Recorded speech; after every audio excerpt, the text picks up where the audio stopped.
Olá, estamos aqui para mais uma entrevista na Expert XP.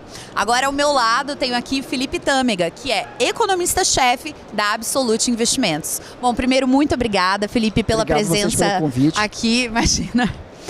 Bom, o que eu ia começar te perguntando, a gente teve os últimos dias ali no cenário internacional, a gente teve acho que essa consolidação ali, né, da visão de que o Fed vai iniciar esse ciclo de corte de juros em setembro. O Jerome Powell, inclusive, né, fez essa citação que agora está na hora de mudar a política monetária americana. Queria saber como é que está a visão da casa. A gente tem essa redução de juros, que é o mais provável ali do Fed, temos as eleições americanas. Como está a visão ali para os Estados Unidos neste momento? Tá ótimo. Bom, primeiramente, obrigado de novo pelo convite, é um prazer estar aqui. Assim, eu acho que o cenário internacional está um cenário, acho que bastante interessante, né? Porque eu acho que a gente veio, né, de um período, acho que grande, né, onde você teve uma sincronia muito grande, né, entre os ciclos econômicos, né, e, consequentemente, de política monetária também, né? Isso foi muito fruto da pandemia, né? E eu acho que agora o que a gente tem é o início de uma dissociação, né, desses ciclos, né, econômicos, né? E aí, exatamente, os Estados Unidos, eu acho que eles estão se destacando positivamente, né, sobretudo na parte do crescimento, né, do resto do mundo, né? A gente acha que tem um certo descolamento aqui. Tá? Então, deixa eu explicar um pouquinho o que eu acho disso, né? A nossa tese aqui, com relação aos Estados Unidos, né, sobre a economia americana, né, que já vem de um bom tempo, né, continua sendo de uma resiliência muito grande de atividade econômica nos Estados Unidos, né? E o que explica, na nossa visão, essa resiliência? É o consumo, né? E o consumo, ele esteve e continua e provavelmente vai se manter, né, como uma das principais forças motrizes ali do crescimento econômico dos Estados Unidos, né? E por que a gente tem essa visão, né? Porque a despeito das taxas de juros, né, que ainda permanecem altas, né, ainda que elas vão cair, né, em breve, né, o que a gente... há uma certa... como é que eu posso dizer assim? Há uma certa não resposta do consumo a essa, ou uma baixa resposta do consumo, né, a esses juros altos. Isso vem muito de uma ideia de que, primeiro... Ou seja, o consumo segue mais forte, mesmo com essa taxa restritiva. Exato, né? E por que disso, né? Isso acho que ele acontece por dois motivos. Assim. Primeiro, né, porque a pandemia ela gerou, né, uma poupança muito grande por parte das famílias, né? E essa poupança vem sendo gasta, né? Vem se transformando em consumo ao longo do tempo, né? E a gente ainda acredita que ainda há uma poupança residual, ou seja, ainda tem um pouco disso, né, para ser gasto. Só que mais importante até do que isso agora, né, a gente também teve durante a pandemia um efeito riqueza, um choque de riqueza positivo muito grande, né, para a família, né? E esse choque de riqueza ele veio tanto da parte imobiliária, né, ou seja, dos bens, né, de imóveis, né, que subiram muito de valor, né, nesse período, mas também da parte acionária, da Bolsa de Valores, né, que o americano, diferentemente do brasileiro, né, tem uma parte muito mais substancial da sua riqueza, né, investida, né, no mercado acionário. Então por que isso é importante? Porque essa sensação de riqueza, o fato das pessoas estarem se sentindo mais ricas, faz com que elas tenham que poupar menos, né? Porque para que você poupa tanto ao longo da vida? Né? Para chegar lá no final, né, e você ter uma aposentadoria boa, né, manter o seu padrão de vida, né? Agora, se você ficou 30% mais rico, de repente, né, todo aquele planejamento que você tinha de poupança, ele diminui, né? Então, o que a gente acha é que essa poupança ela vai se manter durante muito tempo, né, por muito mais tempo, abaixo do que foi o padrão histórico. E isso é que vai continuar mantendo, né, essa resiliência no consumo americano, né? Então, essa é a principal tese, né, que a gente tem buscado hoje na, né, casa. Isso. Legal. E assim, por exemplo, a atividade americana vai continuar resiliente. Então, até esses temores recentes, né? Acho que no começo do mês a gente teve um mercado bastante temeroso, não só por causa disso, mas também por aquele desmonte de operações, né, de carry trade. Mas a visão, então, é que a economia americana parece ainda estar longe dessa tal recessão que parece ter assombrado um pouco ali o mercado nesses primeiros dias de agosto. Sem dúvida, assim, eu acho que o mercado ele tem sido muito, de fato, né, como você mencionou, assim, muito volátil, né, com relação aos dados de curto prazo. Eu acho que esse medo todo, né, de uma recessão iminente, né, tá sempre ali, né, rondando ali o mercado, mas a gente nunca acreditou muito, né, nessa possibilidade assim no curto prazo, né? A gente acha que são ruídos, né? A gente sabe como é que são os dados, né? Às vezes tem um mês um pouco pior, um mês um pouco melhor, mas assim a tendência ela tem sido apenas de uma leve desaceleração da atividade econômica, mas não para uma recessão, mas simplesmente porque antes os Estados Unidos estavam crescendo até muito acima do potencial, né? Então assim o que a gente está vendo agora é muito mais uma economia que está indo para o potencial, né? E vai rodar provavelmente próximo do potencial nos próximos trimestres. Claro. Né? Que seria também o esperado, né? Assim, ter alguma certa desaceleração depois desse choque ali de juros. Exato. Queria te perguntar agora, assim, com uma questão mais relacionada ao Brasil. Uma das questões que foram levantadas bastante, né? Assim, é se de repente o BC brasileiro deveria se prender ao Fed, né? A gente tem ali, aparentemente, o BC brasileiro na contramão de boa parte do mundo, né? Que está ali fazendo o afrouxamento monetário ou iniciando, e o BC brasileiro discutindo, né? Colocando na mesa ali o aperto. O BC brasileiro deveria se prender ao Fed nesse momento? Resposta direta, não. Mas deixa eu explicar um pouquinho por que eu acho que não. Assim. Primeira coisa, assim, eu acho que o BC brasileiro, como qualquer, né, banco central, né, ele tem que se prender às suas variáveis domésticas, sobretudo domésticas. Né? E o que são as variáveis domésticas hoje estão dizendo para o nosso BC? Né? Primeiro, né, que a gente tem uma atividade, né, ou seja, um crescimento econômico que está muito acima do potencial, né? Você tem, né, ou seja, que você tem um desemprego, né, que ele está abaixo do que a gente chama NAIRO, que é o desemprego de equilíbrio, ou seja, você tem um mercado de trabalho muito aquecido, né? E inclusive, né, isso você consegue ver também pelo aumento, né, que a gente está vendo nos salários, né, que hoje também crescem muito acima da produtividade, né? E uma inflação, né, que está também bastante acima da meta, né? E se não bastasse essas quatro, você ainda tem expectativas de inflação que estão completamente desancoradas em todo o horizonte, né? Então, assim, quando você olha para o estrutural da economia brasileira, né, para o que todos esses dados, né, que eu mencionei aqui estão dizendo, assim, eu acho que eles apontam para uma necessidade, né, de uma política, né, monetária mais restritiva do que a atual. Né? E daí a necessidade de você subir juros, né, na próxima reunião. Né? E aí, onde entra o Fed nisso? Né? Que eu acho que foi só para voltar para a sua pergunta. Né?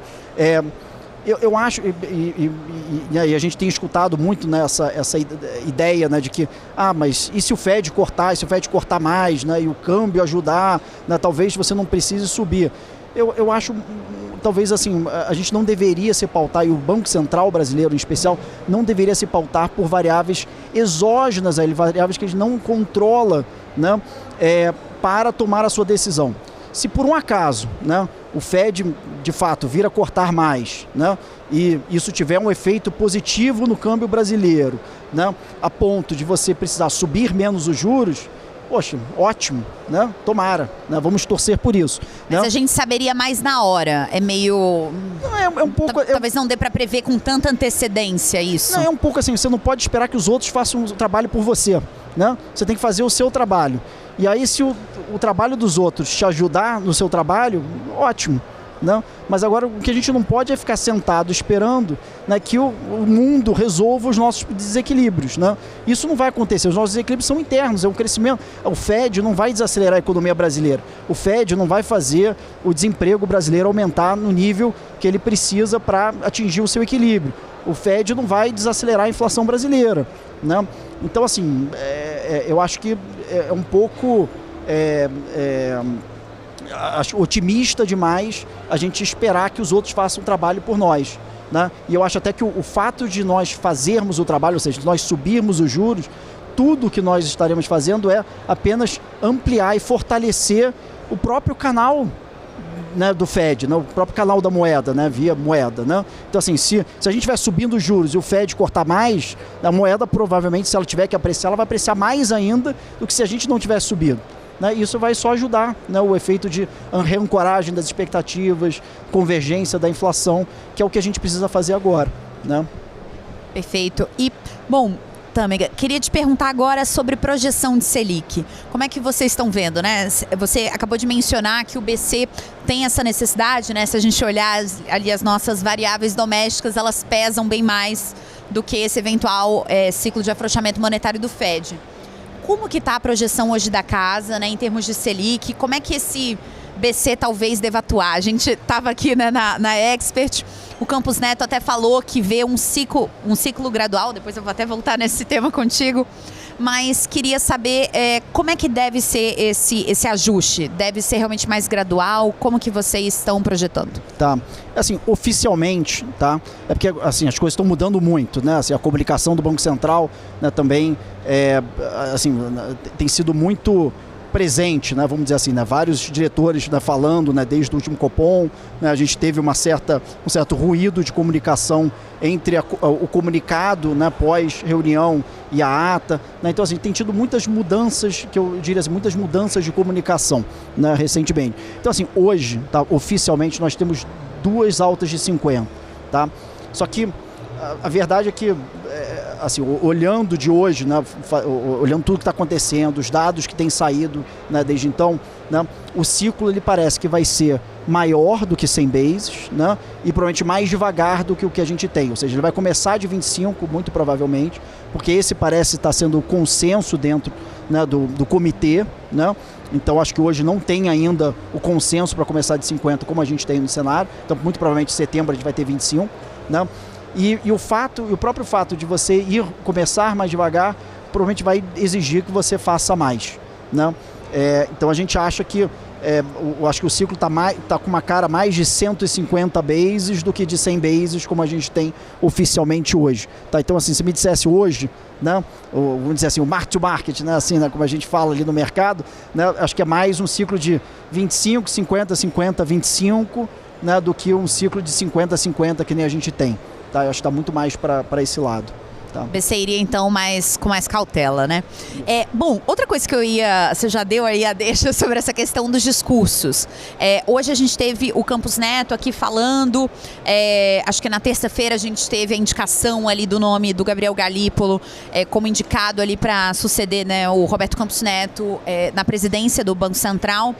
Eu queria saber, assim, qual seria, neste momento, a importância de uma coordenação entre os discursos, especialmente, acho que, né, do Roberto Campos Neto e do Gabriel Galípolo, para evitar novos ruídos? Qual seria a importância de realmente ter uma coordenação ali entre esses discursos? Tá. Assim, talvez eu vou ser um pouco polêmico aqui, assim, nessa resposta, porque acho que o mercado tem pedido muito, né, que o Banco Central fosse um pouco mais coeso na comunicação, né? Isso acho que aumentou, né, esse pedido, vamos dizer, essa demanda por parte do mercado, sobretudo depois daquela decisão dividida do Copom, né, do 5-4, né, do famoso 5-4, né? O mercado passou a meio que exigir ou pedir, né, que tivesse um pouco mais de coesão dentro ali do comitê.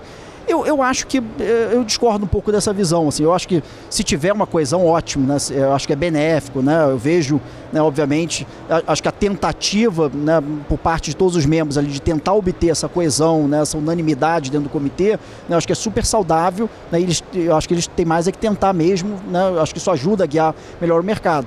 Mas a gente mas eu acho que o mercado também tem que começar a se acostumar, né, de que em determinados momentos, né, essa coesão não vai existir. Né? E ela não existe por quê? Porque hoje a gente tem um comitê, né, que ele é independente, né, ele é autônomo, né? Então, assim, é natural que ao longo do tempo mais divergências ocorram do que elas ocorriam no passado. Essas discussões, essas divergências vão ser mais constantes, mais normais, né? E eu acho que o que a gente, mercado, tem que começar a aprender, né, na verdade, de acompanhar cada um dos discursos de cada um dos membros, né, e formar nossas opiniões sobre como está a cabeça, enfim, qual é a direção que cada um dos membros, né, tá dando, né, e fazer as nossas contas, enfim, né, fazer a nossa análise ali do que vai ser o resultado, né, daquela comunicação diferente.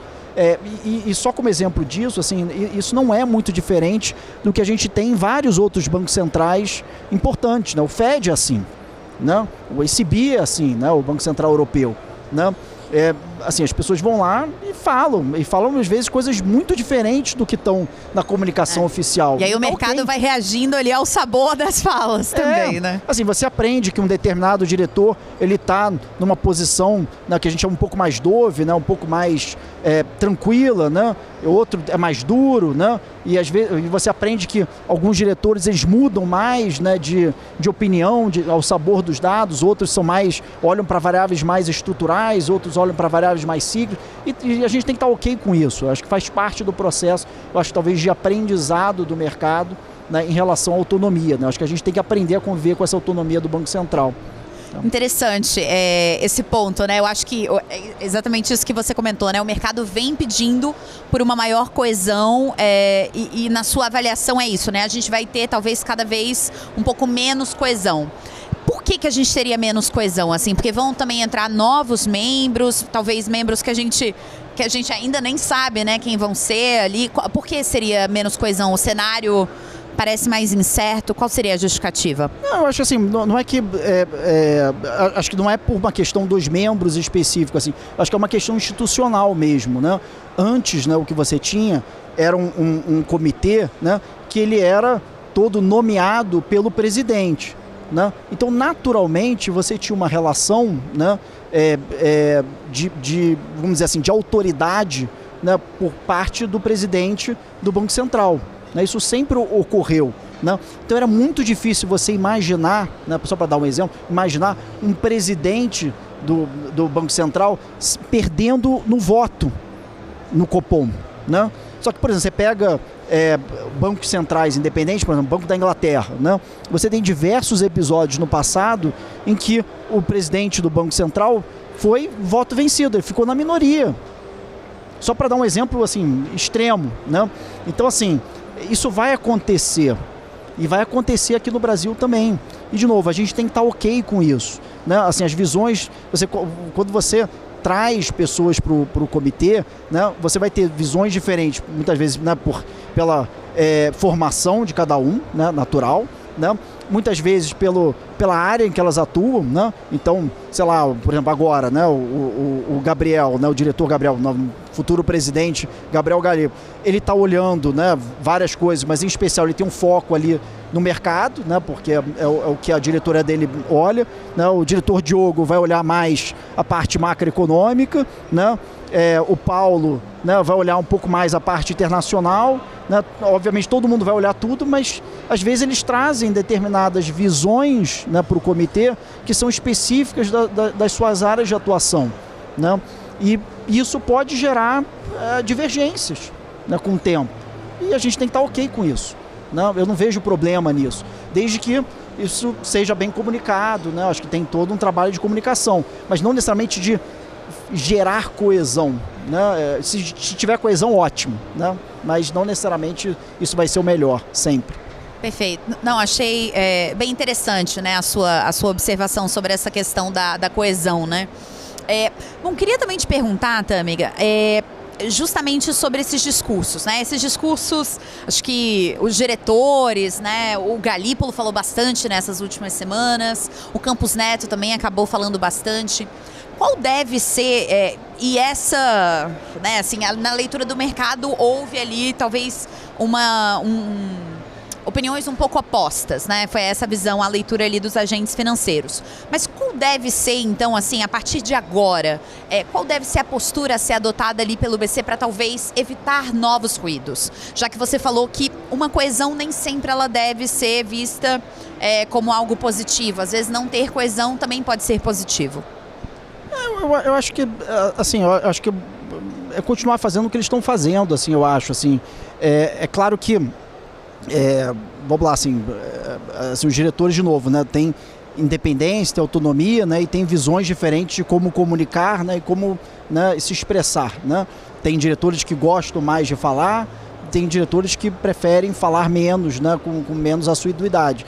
E, de novo, é ok isso, né, a gente tem que estar ok também com isso. né? Isso acontece em todos os bancos centrais, né, ao redor do mundo. Não tem nada de errado nisso.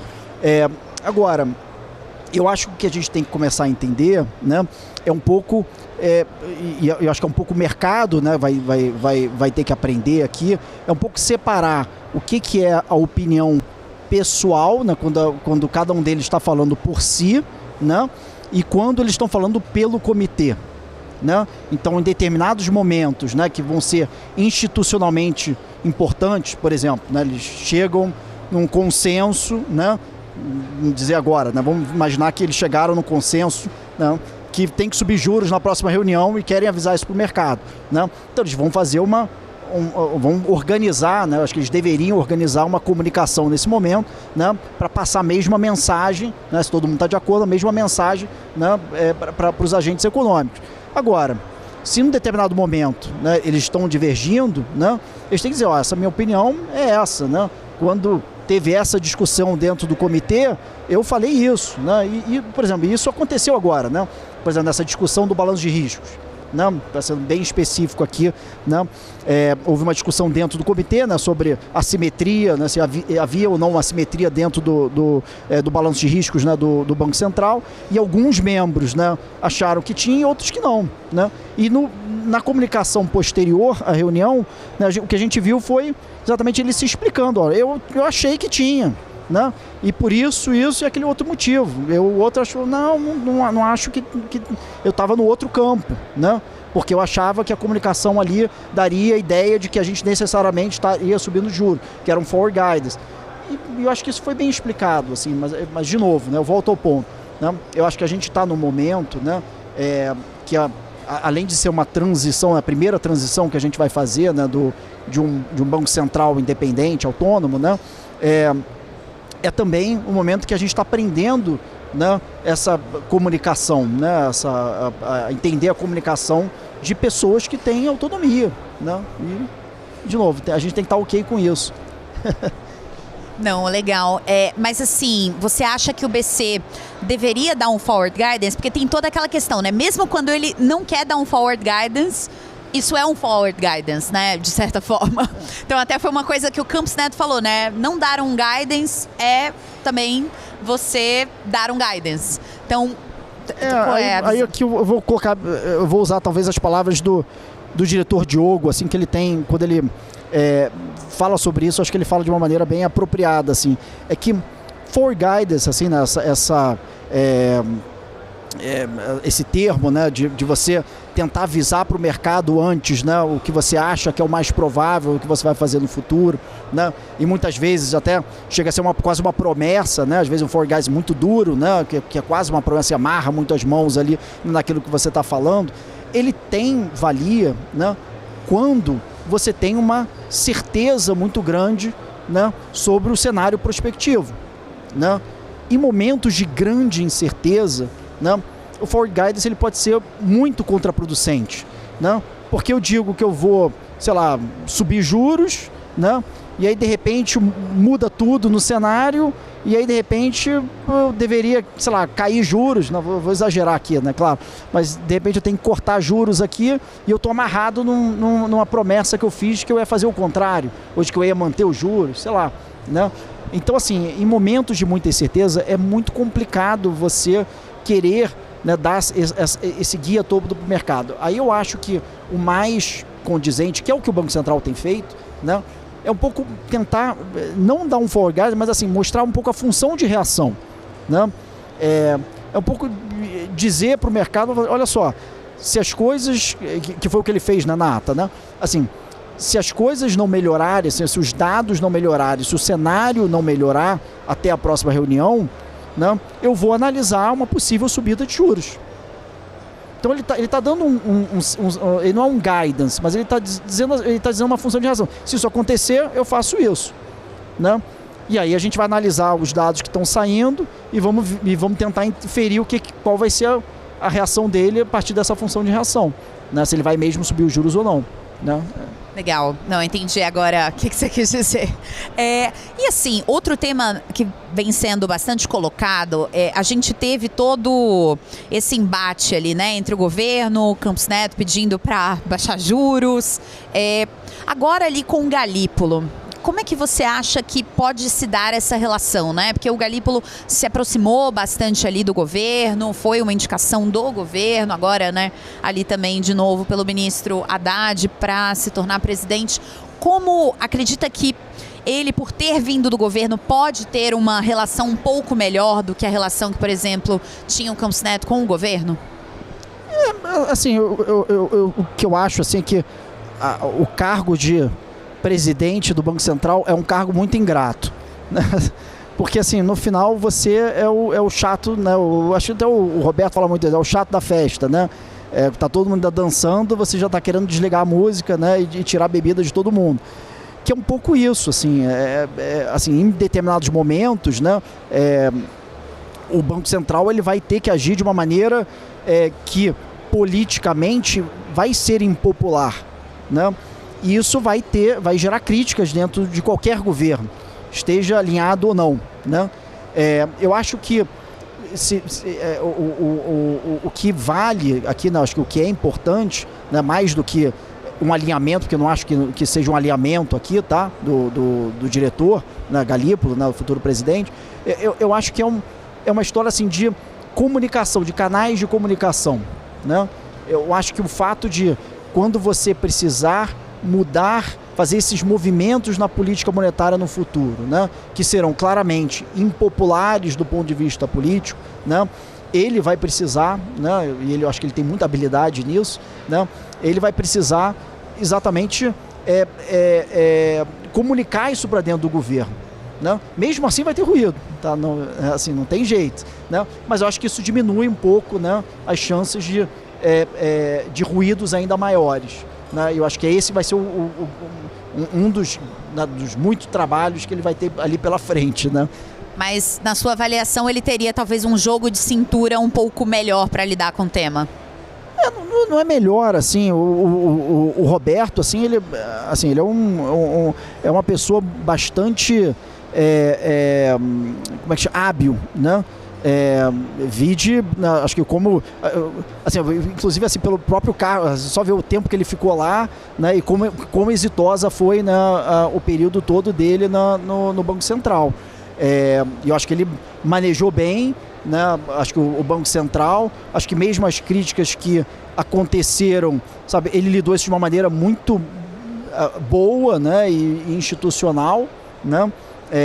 Com as críticas desse governo, né, e do governo anterior também, né, que ele transitou em 2 governos, né, eu acho que ele fez isso de uma maneira assim, muito boa, né, não entrou em disputas abertas, né, longe disso, pelo contrário, né, ele manteve ali o lado, né, técnico, né, das suas decisões e é isso, ele sabe, acho que ele é uma pessoa que ele tem esse jogo de cintura político a ponto de entender que essas críticas eram normais, né, viriam de qualquer maneira do governo, né, e que isso é parte do jogo, né, e o que para ele tinha que fazer era fazer o trabalho dele, que foi bem feito, né. Eu acho que agora, né, ele tem mais esse espelho pela frente, e eu acho que assim, o Gabriel, né, só para falar dele também, eu acho que ele também tem essa habilidade, né, eu acho que até é muito natural dele também, assim, né, para quem o conhece, assim, vê que, né, que ele, acho que ele tem esse jogo de cintura, acho que ele faz isso de uma maneira muito simples, assim, muito natural, né, então acho que ele tem tudo para fazer isso bem também ali como presidente do Banco Central, né, vamos ver. Tá ótimo. Bom, acho que agora a gente caminha então aqui para a última pergunta.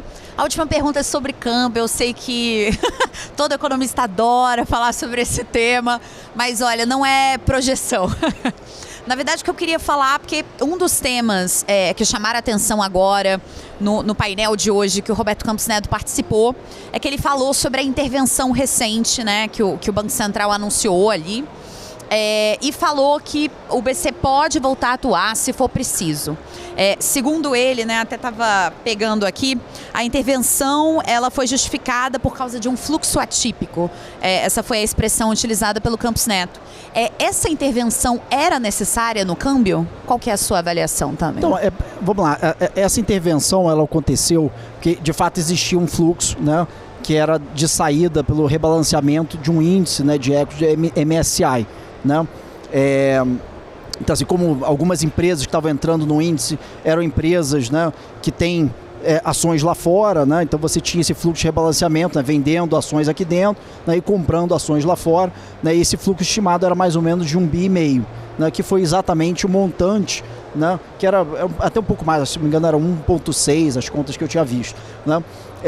E o que ele colocou, né, de leilão foi 1,5. Então foi de fato, né, uma intervenção para fazer frente a essa saída de fato atípica, né, que aconteceria hoje, né, que aconteceu hoje, né? Então acho que sim, né? Eu acho que agora é uma intervenção que ele deveria fazer. Provavelmente ele está ali vendo, né, o fluxo, né, está ouvindo as mesas, né, 1,5 bi é muita coisa para um dia só, né, em termos de concentração.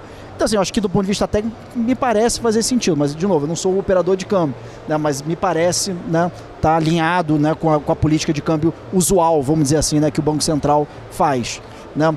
Com relação a operações futuras, intervenções futuras, né, eu acho que o Banco Central ele tem se pautado muito, né, na ideia de que as intervenções são apenas em momentos, né, de iliquidez muito grande, né, de como eles chamam de disfuncionalidade, né, de disfunções assim, né, do mercado cambial, né, ou seja, falta de liquidez, saídas muito grandes, né, ou às vezes alguma coisa pontual ali, né, de taxa, né, então assim, enfim, então assim, parece que você precisaria ter, né, para você ter intervenções, você precisaria ter indicadores, né, que fossem nessa direção, que apontassem, sugerissem que fosse essa razão, né, do câmbio estar se movendo de uma maneira muito rápida naquele dia ou naquela semana, enfim, né? Se for apenas uma mudança do câmbio por fundamentos, né, porque os fundamentos estão se deteriorando, né?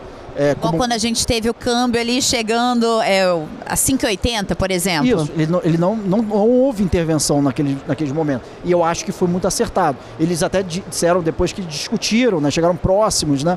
E eu particularmente acho que foi acertada a decisão de não ter tido uma intervenção ali. Porque ali, de fato, eram fundamentos se deteriorando, né? E eu acho que não fazia sentido do ponto de vista vamos dizer assim, do modus operandi tradicional do Banco Central, né, intervir naquele momento, né? E eu acho que dessa vez também me parece, né, ter sido bem ok, assim, bem alinhado, vamos dizer assim, com as políticas usuais do Banco Central, tá? Não, tá ótimo. Tâmega, queria te agradecer aqui, então, pela sua participação. Acho que foi bem importante. Até você estava comentando, né, que tinha talvez ali uma opinião um pouco polêmica com relação a essa questão da coesão, que não necessariamente uma coesão é super importante, que talvez o mercado tenha que se adaptar um pouco mais, né? Talvez a eventos em que a gente não vai ter uma coesão, porque a gente está falando ali de um BC que tem uma autonomia, né, agora. Então, queria te agradecer super pela sua participação. E é prazer. Isso. Muito obrigado. Imagina, obrigada. E nos vemos, temos muito mais entrevistas. Fica ligado.